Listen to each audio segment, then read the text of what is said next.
Long, long ago, in Singarayakonda village, there lived a married couple, Sundarachari and Suramma, with their twin boys. They were young and were ready to get married. Since we have twins, I want them to get married to the girls of the same family. What's your opinion? You are right, dear. If they are siblings, they will stay united and will not have any kind of problems in between them. Shall we call a marriage broker then? Let them get good proposals? Yeah, please do that. But tell him clearly that we are looking for a very traditional family. Oh Viraya, please bring the marriage broker along with you tomorrow. Tell him it's my request.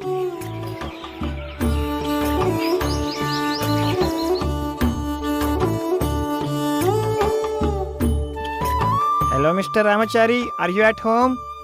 Oh Viraya, what brings you here? What are you doing here? My master has requested you to visit him.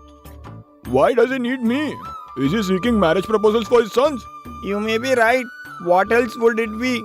Now shall we leave? Veeraya and Ramachari start and reach Sundaraya's place. Hello Mr. Sundarachari. I was told that you wanted to see me. It is obvious so. You know that I have two sons who are twins. We wish to get them married simultaneously. It would be great if the girls were from the same family. They will stay together and united. What do you say? Give me your opinion. I agree with you. This is a great decision. In fact, I have twin sisters in my network only. Oh, very good. Are they nearby? Yes, sir.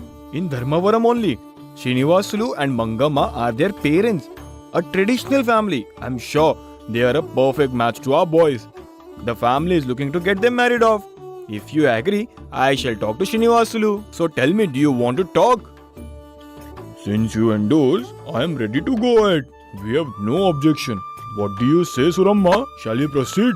I am also fine with this, dear. Alright, Ramachari. You can go ahead with your work then. My best wishes. I'll get a confirmation by the evening then. Ramachari travels to Dharmavaram and he puts forward the proposal to Srinivasulu and his wife. The couple is very happy with the proposal. On a very auspicious moment, the two pair of twins get married to the sisters. The girls arrive at the boys' place. Suramma's younger daughter-in-law is a very smart girl.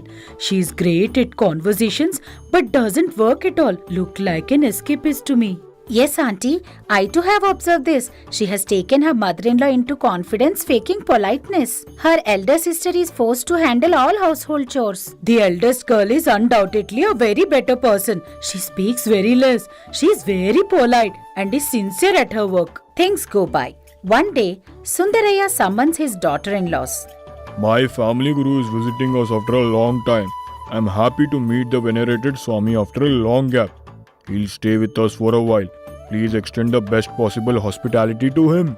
Mother, forgive my ignorance, but who is this guru? What makes him so special? Father-in-law was so elated. For a long time after our marriage, we were childless. The guru helped us perform the vratam. Eventually, we were blessed with the twin boys. Since then, your father-in-law has been holding him in highest esteem. Is that so? Mother, as you say, we will ensure that the Holy Guruji has the finest day. I advise you to take care of the Holy Swami without any fail. It will definitely bring you good.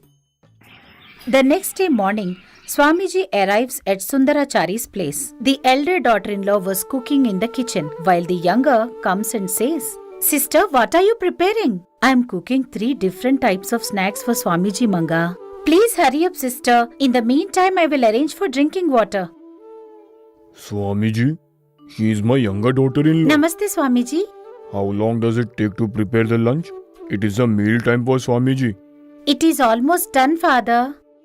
We are very late, sister. It is time to serve lunch to the Swamiji. It is ready. Come on, let's go and serve. You please wait here. You might be tired of cooking. I am going there. I will serve him.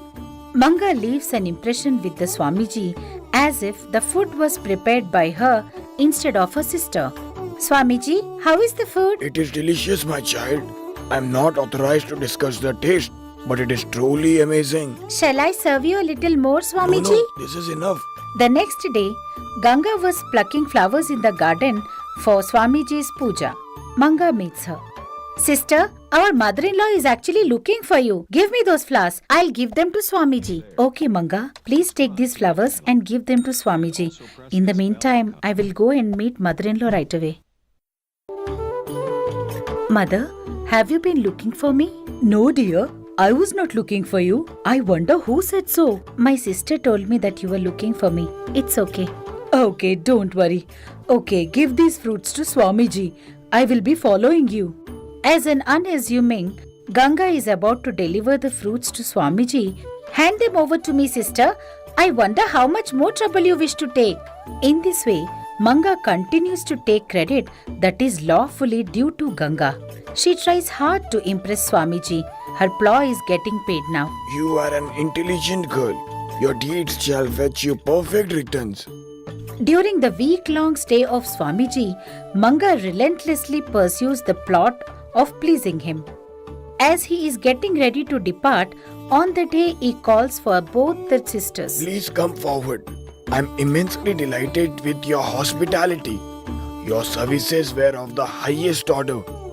I now grant you appropriate rewards for your commitment. Swamiji rewards both the sisters with a pot each. Manga thinks to herself, what? He gave just a pot for such hard work. Have I wasted my time? Please don't curse me for this gift. This is a magic pot and will produce a valuable coin every morning. My blessings with you always. Does that mean that every day we will get a gold coin out of this pot? That is what Swamiji has told. Wait until morning. You'll know yourself. Next day in the morning, as Swamiji has blessed, both the sister gets one gold coin each from their pot. Ganga says to her mother-in-law, Mother, look, I just got my gold coin. Swamiji has showered his blessings for the services we rendered to him. It's unbelievable. Oh, a gold coin for my sister. I put in more hard work. My reward will be more bigger. When Manga puts her hand in the pot, she gets a brass coin instead of a gold coin. Hey, what is this? This looks like a brass coin. My dear, your sister just got a gold coin from her pot. I'm excited for you. It's a gold coin for me too. Dear, my hospitality to the Swamiji was immense. You were witness to it. Why on earth I have got a brass coin, whereas my sister got a gold coin? Yes, I too have noticed this. I'm not sure about the reason, but Maybe the Swamiji accidentally gifted the pot meant for me to Ganga. I must win it back. After a while Ganga is busy with her work, Manga swaps the pots.